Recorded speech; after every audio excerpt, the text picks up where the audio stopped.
cut out your squares for your baby quilt. I'm going for 5-inch squares, mainly because I was given some pre-cut already, so I'm just going to add to them. But you could easily go for bigger, and that'll make making your quilt that much quicker, to be honest. But I'm all for using what you've got. So cut out as many squares as you need, some for the top, some for the bottom. You also need to cut out your batten, whatever you're putting in the middle of your quilt. I'm going to cut that 4.5 inches by 4.5 inches so that it doesn't come into my seam allowance. So once you cut out your top, your bottom and your middle, you're going to make some sandwiches. So the bottom layer, followed by the middle layer, followed by the top layer.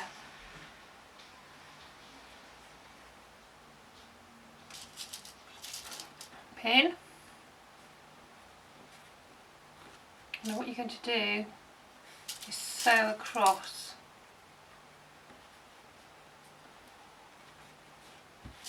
diagonally. So you might like to mark it.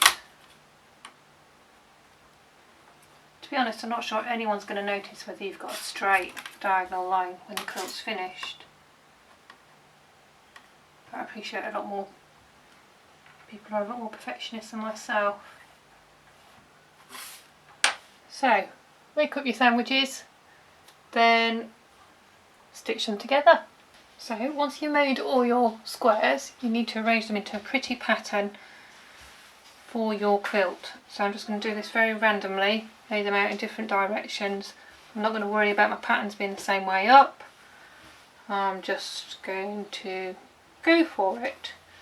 So do the same, lay them out, line them up. Once you've got your design as you would like, you need to place your pieces along here,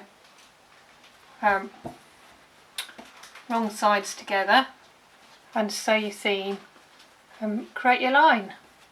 So create one line of pieces, then create your next line, and so forth. Now you've sewn your strips together, or created strips I should say, now you're going to sew these together. So place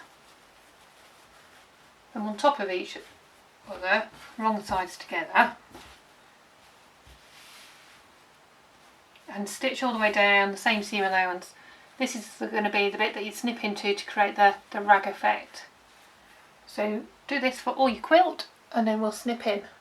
So once you've sewn your panels together, stitch around the edge of your quilt here. I've used the same seam allowance, and that just holds all your pieces together. Then you need to snip in to the edge and along each of your seams here, so that when you wash the quilt it will fray and create this lovely rag quilt effect.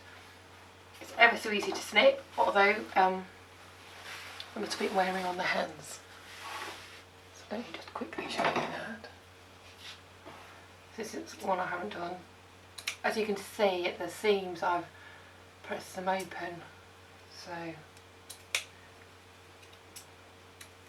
So I've just folded the quilt so this seam is readily or easily available, shall we say. Be really careful not to cut through your stitching. This is a little bit wearing on the hands, so you may want to spread it out, do it a little bit a day.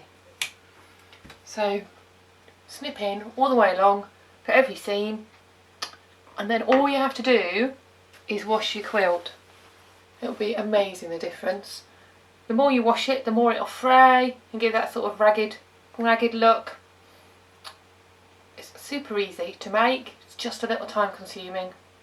I hope you enjoy making your own baby rag quilt. As you can see, it's perfect for fabric scraps, using up any bits of cotton fabric you've got lying around. Thanks for watching.